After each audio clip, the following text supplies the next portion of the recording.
Hello, everyone.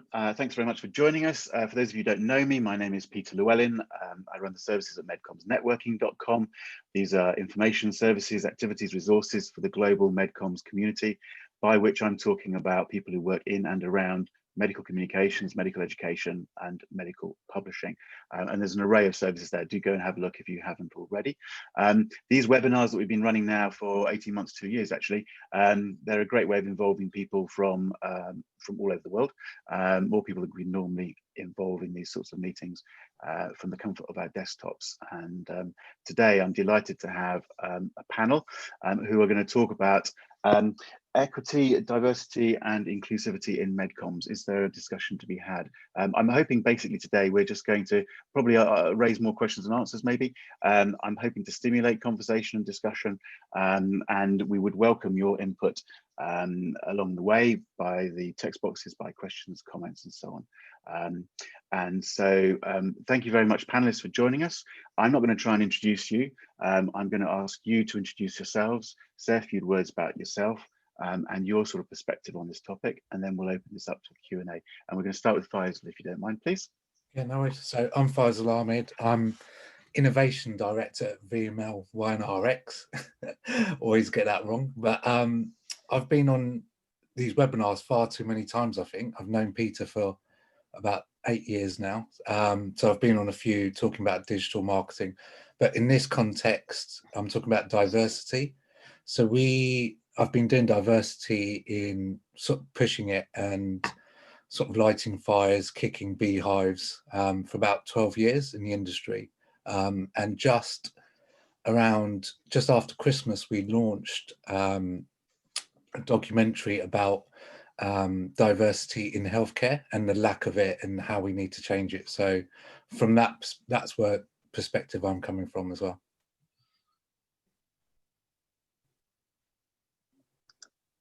If I can unmute myself, sorry about that. Thank you very much. Okay, so Faisal, who's next in alphabetical order? I think it's Sharon, isn't it, Sharon? Yeah, so Sharon Frost, I'm the Global HR Director at PharmaGenesis for just over a year now. I'm very passionate about our employees having a voice and really leading their employment experience. And so that matched really well when I found PharmaGenesis, who are highly collaborative with their colleagues. And we wanted as a GLT to really capitalise on the events of the summer and really put EDI centre stage and just start a conversation really. So I'm very excited to be here today. Excellent, thanks Sharon. Liz, you're next. Yeah, I'm Liz Engel. I'm Head of People at WPP Health Practice. I've only been with the company since May, so relatively new to the role. And coming in at such an important time, I think, in terms of EDI.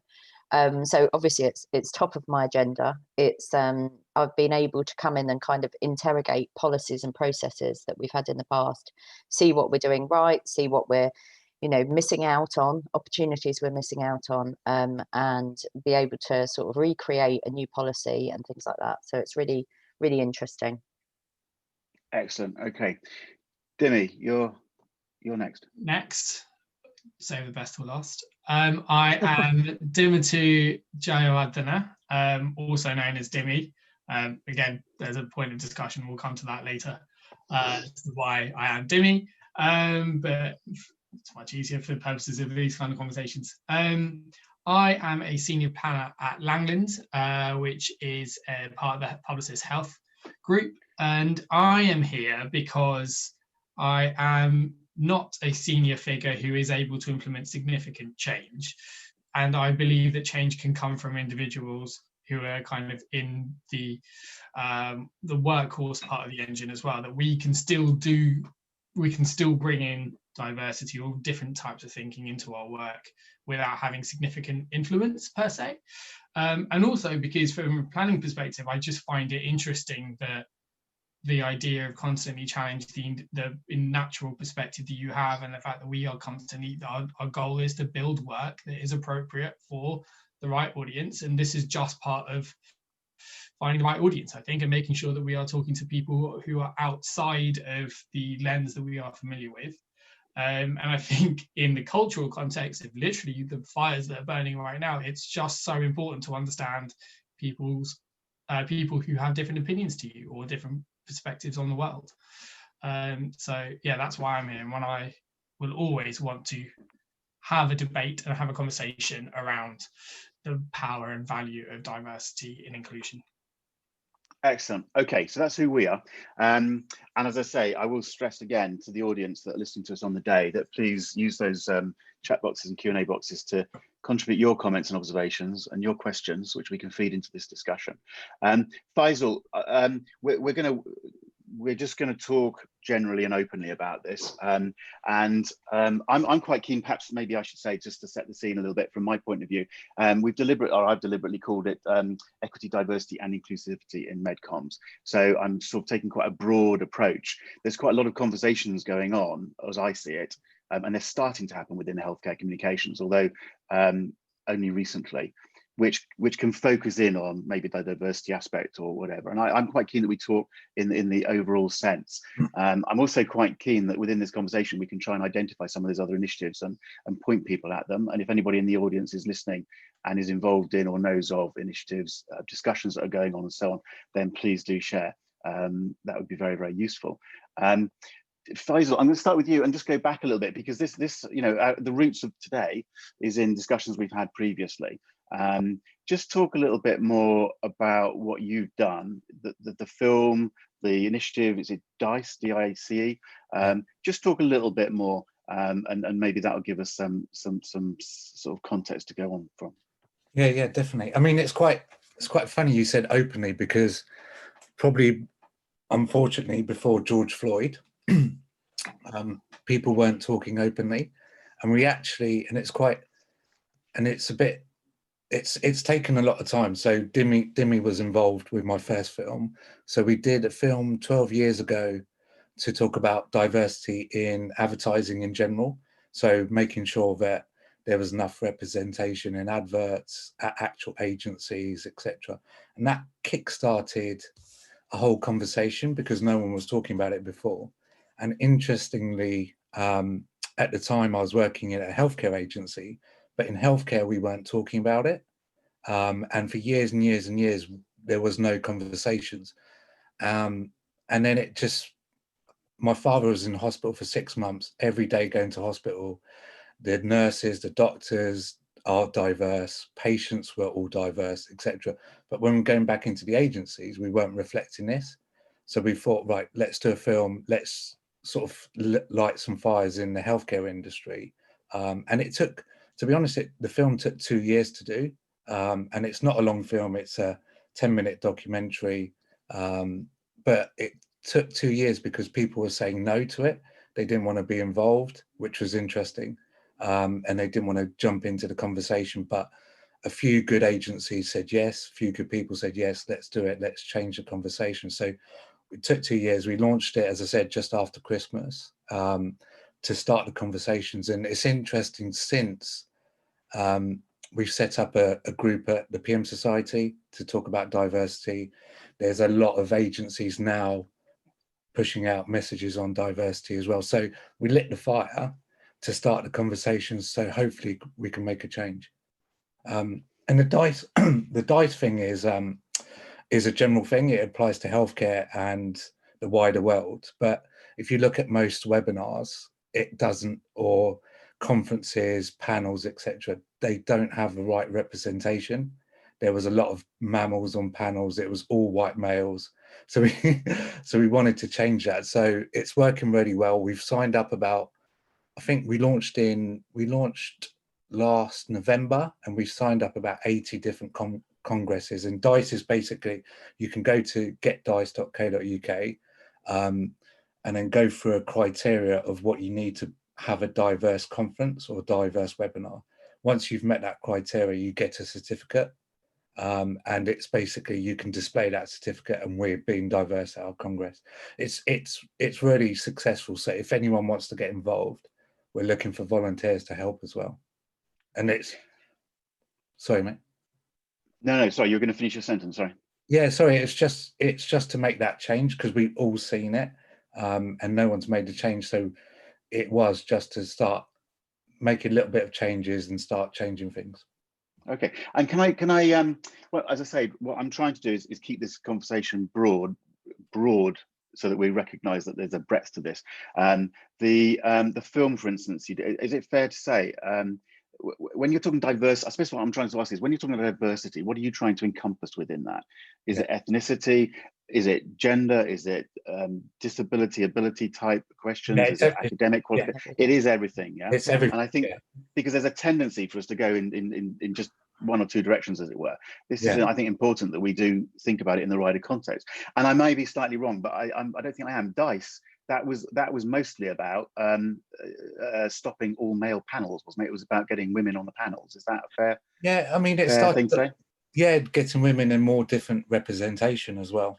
Okay, because I do think that. Sorry, go on. Yeah. So, yeah, in the films, it as you said, it's not just ethnic diversity; it's all diversity. And if you look at the comms we do, we have a diverse amount of patients we need to talk to in our communications. And even back to the disabilities as well, what we do with people with different disabilities. I mean, if you look at, and it's interesting, is we've never seen, and I can't find out a really good campaign coming from comms agencies talking about disabilities. It's actually come from, the best campaign is IKEA. So IKEA in Israel basically created a whole product range for people with disabilities. And it was an amazing case study. So if you get a chance, just Google it. It's the IKEA disabilities. And it's an amazing case study. It won a lot of awards. It actually had a good ROI for IKEA, but we want to change that because we should be doing that. Our patient, our end customers, our patients. Yeah.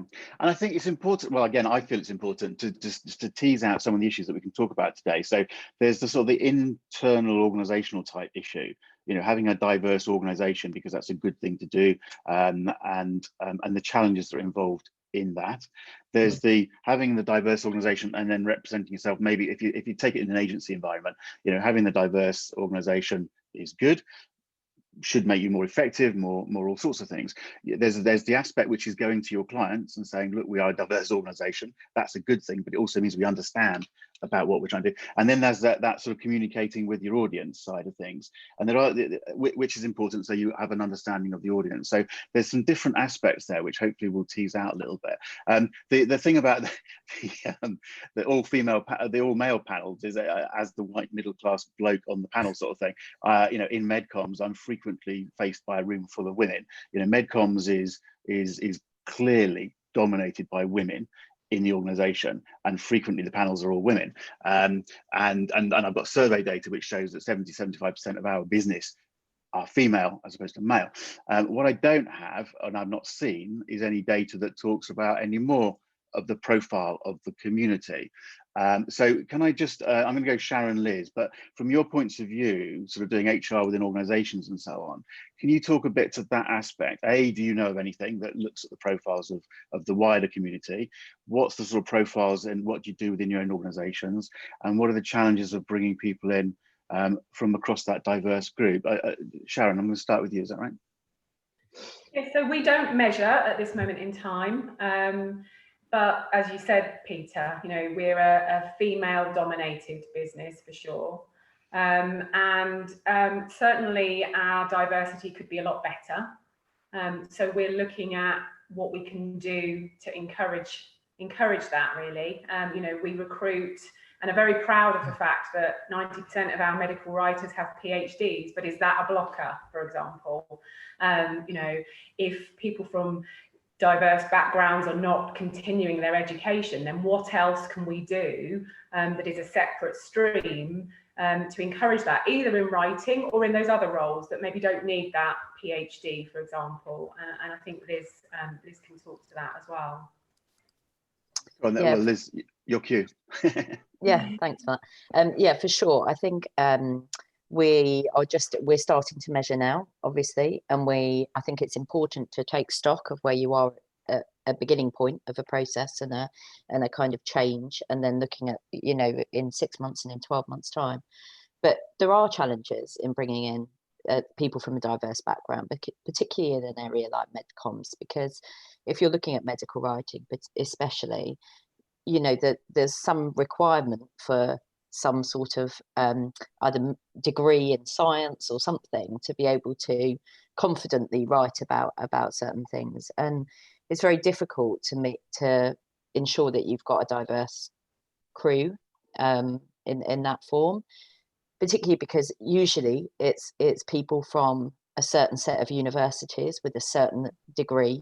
And yes, you can find that they're ethnically diverse, but they're not particularly diverse when it comes to educational background. So it's about challenging our leaders now, I think, to say, how necessary is it for them to have X, Y, and Z? Because we're not going to get the wide pool that we're looking for. And yeah, that's important, I think. Okay. Demi, can I ask you maybe to talk a little bit about your story of how you came in? You got a little bit, you know, I think we were talking the other day about the story of how you came into the business and the challenges you faced and see. Yeah, I think, and to a degree, it echoes part of what Liz was talking to in terms of we do, you know, there seems to be a favour for, you know, a good red brick university and a postgraduate degree coming into a good agency. And to a degree, I am a child of that system. But the point is that I am not representative of that system, and there are even within that pool of people of good degrees, good universities, we're still missing a massive pool of talent. And my story is about the fact that I went to King's and did pharmacology, but until I went to a specific careers event where a woman from Medicus International basically said, if you liked writing your dissertation, at which point she lost half the room, if you liked writing a dissertation, then there is a job that basically pays you to do that day in, day out. And I, as someone who had written 2 dissertations, rather than doing a lab project, which is not really what you do as a pharmacologist, that was absolutely exactly what I needed to hear. And I kind of Googled medical writing and then went, cool, that sounds like something I can do. And then left London and went to a really small agency in Basingstoke because they gave me a shot with just a BSc. And again, massive kudos to them for going, this person doesn't have a PhD, isn't necessarily, I wasn't a first graduate, so, you know, they took a chance and they hopefully kind of paid the dividends because, you know, you get a lot of energy and a lot of gratitude when you do give someone a chance like that. And then, but my story has consistently been that had I not gone to that careers event, that door of this industry would not have been open or even existed to me. And then to a degree, there's a cultural challenge within that, which is why, again, I love going to universities like King's, which have a high Asian popularity demographic, which is where I tend to focus, because I know that in the environments that I grew up in, advertising just isn't, or healthcare communications or MedComms just isn't something you talk about or is even on the options or sheet of careers available to you that are distinguished, because you, as a Sri Lankan child, you're just asked, are you going to be a doctor, a lawyer, or an engineer? And anything outside of that just doesn't exist. And I was going down that route. I was going to be a medic until it was, I think, the term that I was supposed to submit for my medical applications, when I went, I'm not entirely sure I actually want to do this. I just thought I wanted to do this because it's what I'd always said I wanted to do, because it's what I'd been told I wanted to do. And then you kind of go, now what do I do? I've got science A-levels and I'm applying to good unis, but I don't want to do medicine. And it's to help. So my task is to help kids understand that this is a really good, valuable, intellectually stimulating, worthwhile career that offers you a good quality of life. And it has that kind of high credibility and integrity you're looking for, and intellectual kind of challenge. But also that it is an option available to you as after your degree as well. Because again, it's just not a conversation that is had. And I think there is a significant pool of talent who we have that aren't aware that we exist, and I think we should bring in. And my focus is generally on the filling the funnel and looking at the younger talent point of view, because I think this is a long-term generational shift, and we need to be bringing in talent who are going to be our senior leaders in 12 years time. But if they don't come in at an early point or know about it at an early point, it's going to be really hard to bring them in. And I think we're in a similar situation to that now, where in 2008, when I graduated in the middle of a recession, you lose a lot of the graduate development opportunities.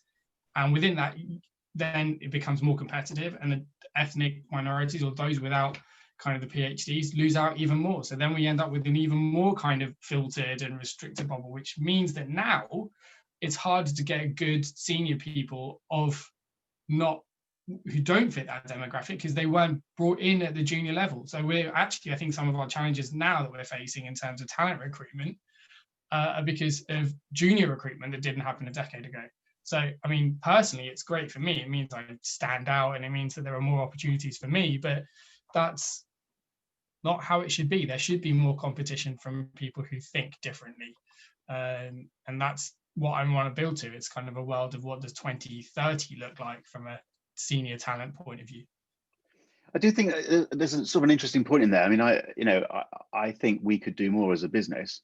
And I say this as someone who spends a lot of his time shouting about MedComms to anybody that listen. This is a great place to come for a career if you're interested in science and so on. And I don't think beyond the fact that it's just open to everybody sort of thing. Yeah. So I spend a lot of my time shouting about it. Come and find out more about MedComms. And there's always going to be a problem that not enough people hear about it. It's not enough I do, but if everyone does a bit more, we get to more people.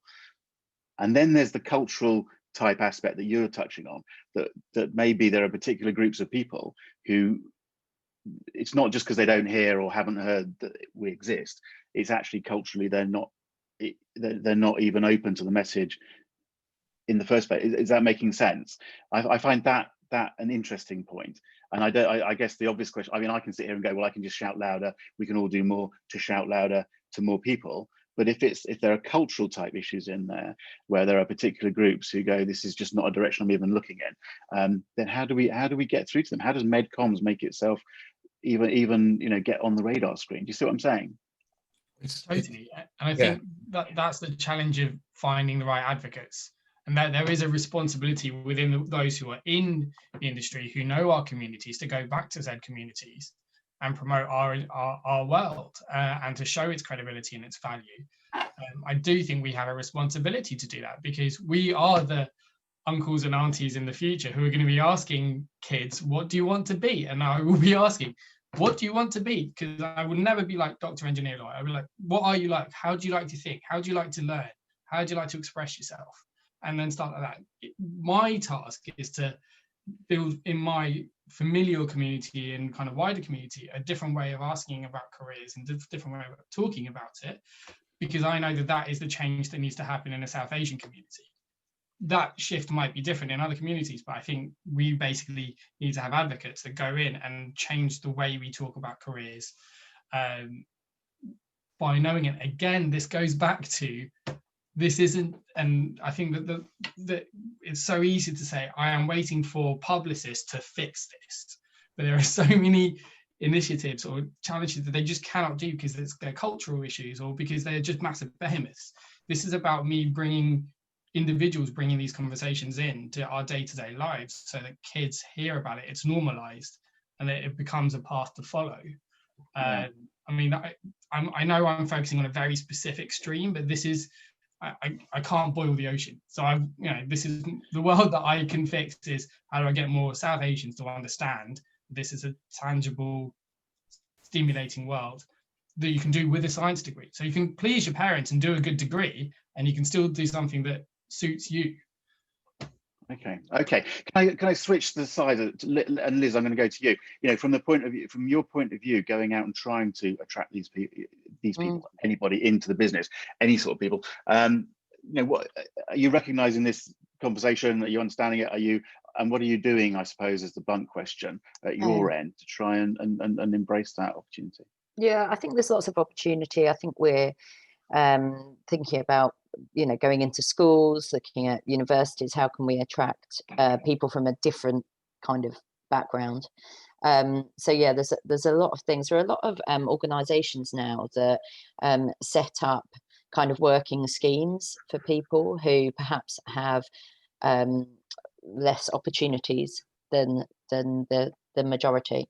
And so we're talking to all these organisations at the moment just to see if we can do something a bit different, step outside the norm. I think our tendency in the past has always been, let's advertise at this university and that university, and now we're looking at more looking into schools, because I think if you look at school age, that's when you can really capture that passion about what people are really wanting to do. I think when you're at university, you've got an idea of kind of the career that you want to go into, but what you want to capture is people at school age, so that they've got enough time to research all the different opportunities within the MedComms agency.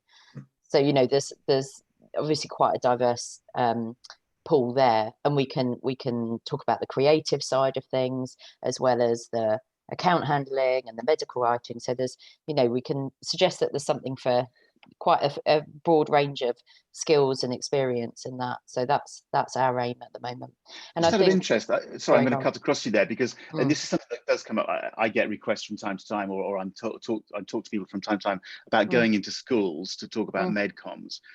And I suppose my reaction tends to be, really, it's a bit early to be talking about MedComms. It's a very specialist business to be talking to people at school age. I can understand the whole come and go in the direction of science and communicate, but when you go down to MedComms, how useful is it to go into a school and go, right, I work in MedComms and MedComms is about this? Sorry, Liz, just to add to what Liz is doing. So we did loads of stats and loads of research at Number 10 like 10 years ago, and to basically you choose your GCSEs around 13, and then that leads on to other things as well. So just to add to Liz's point, going into schools is the best point, because that's when you're inspiring them and telling them about what type of subjects they need to take in the future when they get inspired, and then they can understand, because it's usually from research, the parents choose your GCSEs, and then you get to A levels, you get to uni, and then you've actually found out you've done the wrong subjects for what you're interested into. So going into schools is important. So that's really important. I'm still struggling to see us going in as MedComms and talking about MedComms specifically, but okay, I take your point. But Sharon, have you got a view on just a wider question of bringing in a more diverse group of people?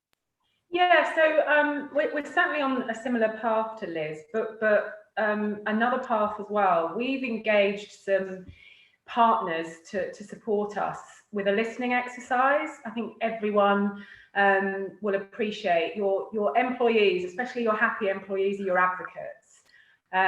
We're all fishing in a very small pond in MedComms, so it's not always what you know, it's who you know as well. And so what we're trying to do is really listen and understand what it's like to be in MedComms when you are more diverse, and really work with people to be guided to truly make it a better place to be. And if we do that, that will speak volumes. We are doing some other very practical things, like looking at the words that we use and using a gender decoder in our adverts, thinking about the images that we use, etc. Our CEO is a massive supporter of this and is doing a lot of work in leadership and also with our clients in terms of activities. So we're looking at this as a true cultural change for our business rather than a project. This is about us improving on where we're at today and keeping that momentum rather than it being a quick fix, because this is about evolving the organisation in line with what's going on in the wider world, and so that's not something that we plan to stop doing. So definitely along the lines of Liz, but also really being guided, making no assumptions, and hearing what it's like to be in our business, in our sector. Okay. Faisal, looked like you were going to say something there, or was I? No, okay. But we're also we're talking around a point which I think is worth facing up to. MedComms isn't just about medical writing, but a lot of people think of it as medical writers, and medical writers aren't just PhD postdoc type people, but there's a very, very strong, you know, advantage to you if you have that sort of level of qualification.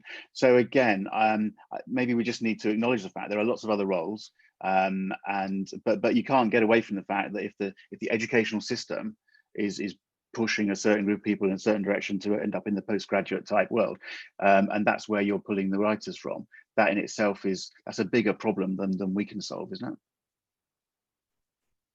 it? Yes. Okay. Well, everyone's nodding. All right.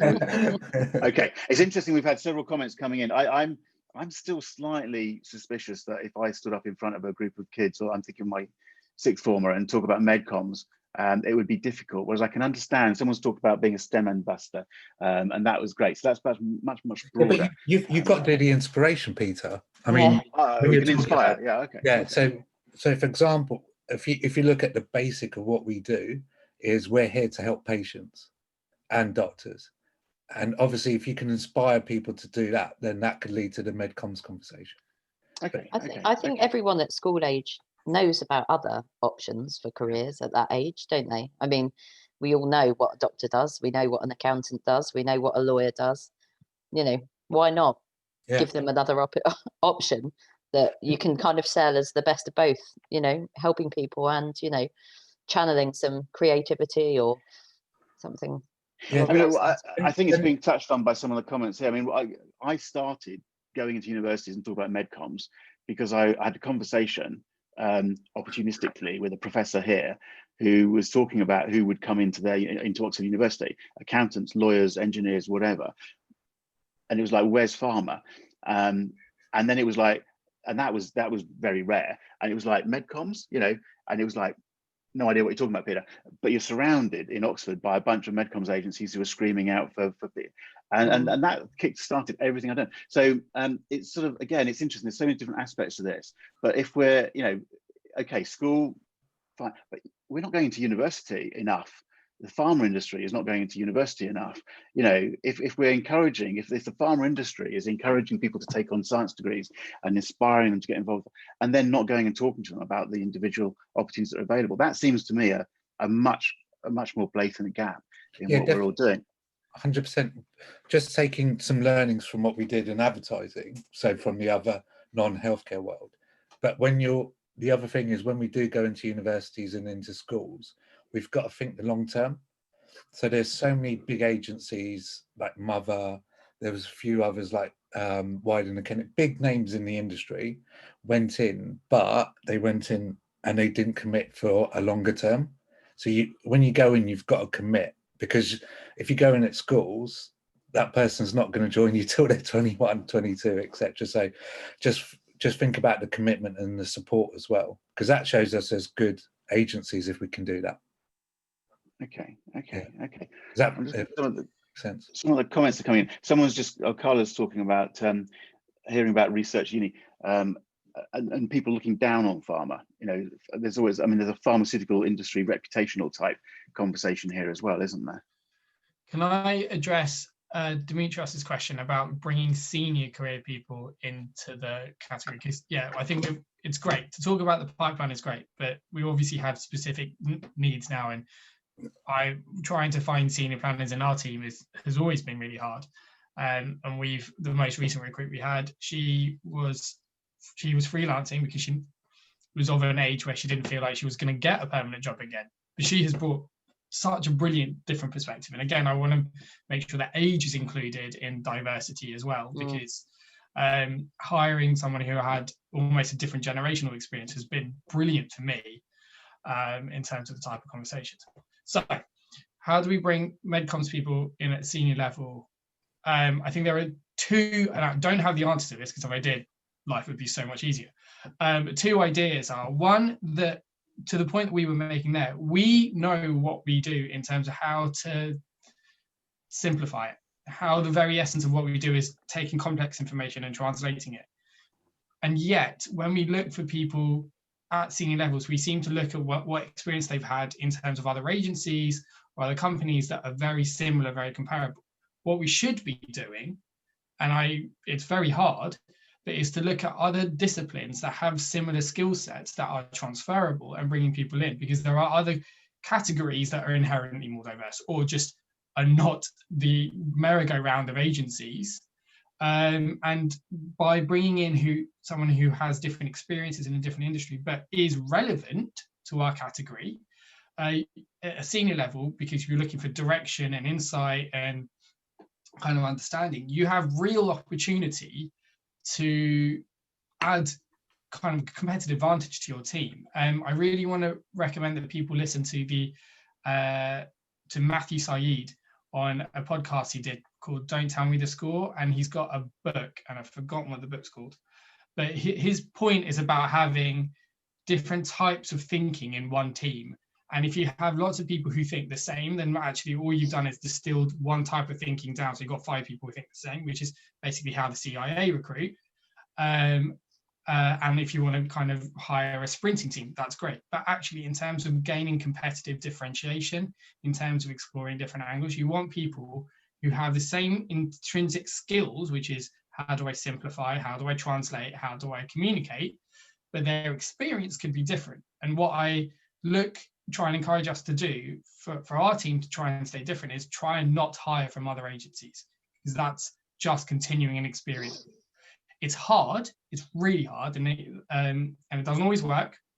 Recently it didn't work, but I think that's one opportunity. The other one, I think, in this Zoom world is, do they have to be geographically near to you? Now, there are 2 HR professionals or people professionals who can probably talk to you more eloquently about the legalities of that, because I know it's quite hard in publicists.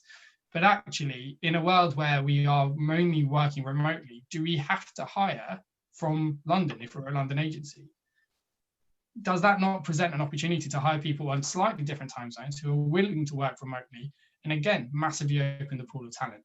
So I think those are 2 potential ideas that I'd have in terms of bringing senior people in today. Yeah, just to add to that, Demi, one of the key things which I hate the word and try to ban it, is in interviews, a lot of people say that person's not the right culture fit. And that's the worst thing ever, because they're not the right, what is your culture? What is the fit? Because then you're not, and then it's totally goes against what Matthew Saeed was on about, where bringing the rebels, bringing people who think differently.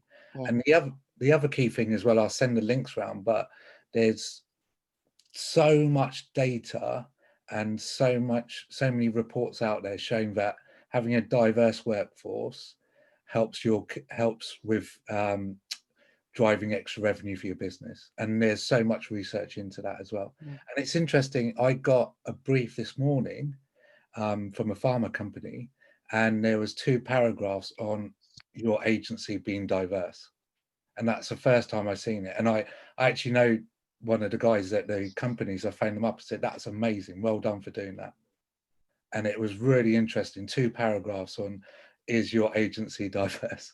So we actually, you've got to think about it. We have, like, the people, like the CEO of MSD have come out in the States around diversity and pushing diversity. So you'll see more and more pharma companies adding diversity into their RFIs.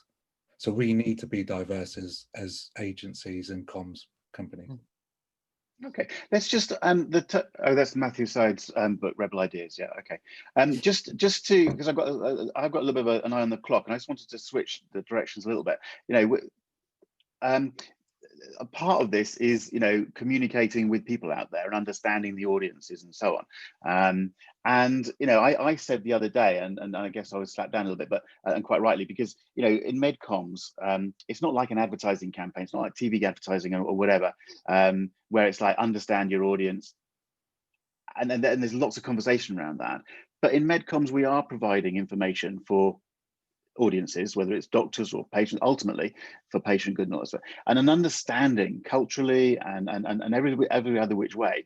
We talk about understanding the audience, but it tends not to be talked about in cultural terms. It tends to be talked about in, you know, reading age or something like that. Yeah, do you see what I mean? Again, Faisal, just maybe comment on that, because we are producing information about diabetes for doctors to communicate with patients. It needs to be in the context of the audience that they're dealing with. Is that making sense? I mean, yeah, 100%. I mean, I think Demi's got a better story than me, but if you look at if there are certain areas where you go into NHS, into certain sort of towns I've seen where they have the translation going on, etc. But down to Demi's story, Demi's dad was diagnosed with diabetes. He can tell the story better than me, but he was given literature in Urdu, and obviously he's from Sri Lanka. So obviously there's so many nuances to diversity as well. Does that exactly answer? Demi, do you want to just say a few words on that? Yeah, I think that basically stimulated me because it shows that people are trying. And again, I think it's great. It shows the value of understanding cultures and their attitudes, which has driven them to the disease or the experience they're having, and then how to resolve it. So my dad is your typical South Asian male. He's got central obesity, high blood sugar, hypertension, and diabetes. And when he was advised to manage his diet, he went from having 7 curries a week to 5 curries a week, and was surprised when the doctor didn't think that was great.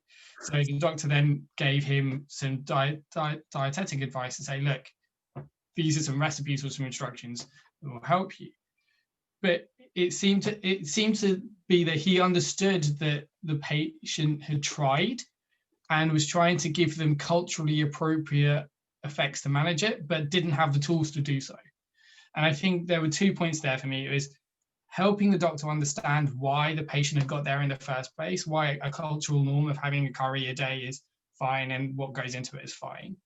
And then helping them manage that cultural attitude to better their health. And it just felt like the intention was there, but the execution wasn't. And I think that is what we do. We are here to help physicians translate why a patient is in that disease state in the first place, and how to better effectively manage it beyond just the treatments they give, or in addition to. Okay. I would also say that I think the audience and the people that we're talking to are completely diverse as well. So exactly, in the UK, we're diverse. So when you're delivering the information, you should have a thoroughly diverse crew to represent themselves and represent the UK properly. I think it's beneficial for that. From that perspective. Exactly. I guess my point on that is a lot of the work in MedComms is publishing in the journal of XYZ or something. Yeah. You don't naturally think of the diverse audience out there because you're publishing an academic paper, but certainly an understanding of what the point of that paper is and the context in which the conclusions will be held. So that's important, but it's not like doing an ad for whatever, food or toys or something, and then it's a much more obvious point that you need to be thinking about the audience. We are running out of time, so I'm going to come back. I'm going to try and finish a little bit. There's so many directions we could go in here.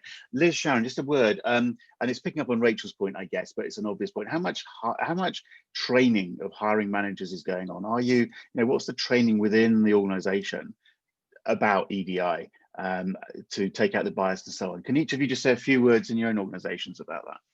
Yeah, Liz, I mean, from my point of view, I think, as we all know, culture change always stems from the top. So our first job is to make sure that our leadership are accountable and make sure that they understand values of having a diverse team. They are fully supportive of that throughout their processes. Things like if you're looking at pay rise, promotions and things like that, that we are ensuring that we're being equal and fair across the board. And then from that, I think it's important. There's been a lot of conversation about unconscious bias training and the benefits of highlighting those, but then following on from that, creating things, putting tools in place for people to feel more comfortable facing them, talking about them, and actually doing something about them. So yeah, that's my point of view, that it starts with those leaders and then it filters down throughout the teams. Okay, Sharon, do you want to say a few words on that one? Yeah, definitely. So I mean, again, echo Liz's comments there as well. Some practical things around looking at developing hiring manager training that includes unconscious bias, management development programs as well, etc. But really, the exercise that we're undertaking with our colleagues is about being employee and colleague led. And it's where we want to end up is normalizing conversations about the journey that individuals have had from all walks of life you know, it really isn't about labeling someone. It could be, you know, someone that's come from a single parent family, for example. So really, as you said at the beginning, Peter, pushing the boundaries of what we mean by EDI and just treating everybody as an individual as well. But being able to have those honest conversations, you know, sex discrimination came in 45 years ago, and we are only just in the last few years starting to look at gender pay gap reporting. So we've got to push this. We've got to really be brave and have the conversations in an honest and open fashion if we're going to really, you know, crack this egg and you know, and move things forward. And I think we need to do that with the temperature check of our colleagues, so that it's a safe and comfortable environment, and that we're doing things that matter most to them. So yes, we are doing some of the practical things, getting training in place, etc. But it's about how people feel and what people want and need that will really drive us, I think. Okay. No, there's so much more we could talk about. I just, for the purposes of today, I'd like to draw this to a close. The audience who are listening to us can stick around. We've got 10 minutes or so to talk about, to continue talking. But for the purpose of the video, I'd like to draw this to a close. Whilst I'm very frustrated because there's so much more we should be talking about, and it feels like we've skipped over quite a few things. I'd just like to finish maybe, and I'm gonna try and finish, but you dive in if you think you've got something to add to it. But I think one of the important points for me about something like this is it's a discussion. I'm trying to catalyze and stimulate some discussion. We're in a business, MedComms, you know, what's happening around us and where can people go for some sort of leadership? I mean, who in MedComms is supposed to be taking the lead here? Is it individual companies? Is there some association of? Is it whatever? I don't quite know the answer to that. And as MedComms Networking or Peter Llewellyn or something, I'm just trying to facilitate that discussion. But I just jotted a few things down earlier on, which I'm just going to share very quickly in an attempt to say, look, there's places you can go. There are people who are trying to do things. I noted, and relevant to our business. So I noted that, you know, American Medical Rights Association, there was a message out from their president and executive director in June about the importance of diversity and so on, and that they were intending to do stuff. I've not seen anything happen, but it was a very strong statement at the time. But there were lots of strong statements coming out at the time from companies and organizations. And the Chartered Institute of Public Relations, CIPR, have done quite a lot in diversity and inclusivity, but a lot of that seems to me anyway about diversity. But if you look, they've got a whole range of resources there, and they've got various initiatives that they're supporting around that topic. So it might be interesting to have a look at that. The PM Society, Faisal's mentioned, the Diversity Interest Group. They've had a webinar. They're going to have another webinar next week. There's stuff going on. There's a committee of people looking at it. Again, it looks very much more to me that they're looking at sort of ethnic diversity rather than anything else. But again, it's a conversation. The International Society of Medical Publication Professionals, ISMAP, I noted have said that it's going to be one of their agenda points for their next annual meeting. But again, I'm not quite sure what that means. Again, people are talking about it in organizations like that. And I know the Healthcare Communications Association, HCA, are talking about putting a committee together or something. You know, so I'm going to say a little bit of frustration is going to come out of me here, because it's like, you know, there needs to be a conversation. I'm not quite sure who can take the lead, but these organizations, and some of them we've mentioned, could certainly take a lead. And if anyone out there is involved or has any knowledge of what those organizations do, please share it. But on that note, unless anyone's got anything specific to add as another place to go and look at things, I don't think anyone has. What I was going to say was, anyone listening to this, anyone watching the video afterwards, please, I know all the panelists are very happy to hear from you. So LinkedIn is the easy way to make contact. So do please reach out, and please let's keep that conversation going, and share the ideas and thoughts about it. There's just so much we could have talked about, but I'm going to call the video to a halt. Is that okay, everybody? So thank you very much. I'm going to end simply by saying, as always, you know, there's lots of things going on at medcommsnetworking.com. Come and have a look at what we're doing, and all the videos are at NetworkPharma TV, where there's now 250 plus videos and so on. So please take a look at what we're doing, and join in the conversations on this and all other topics. Thank you very much to the panelists. I'm going to stop the recording now in our usual sort of way now by saying, can you just give us a wave? It seems to be a thing these days, so we just wave.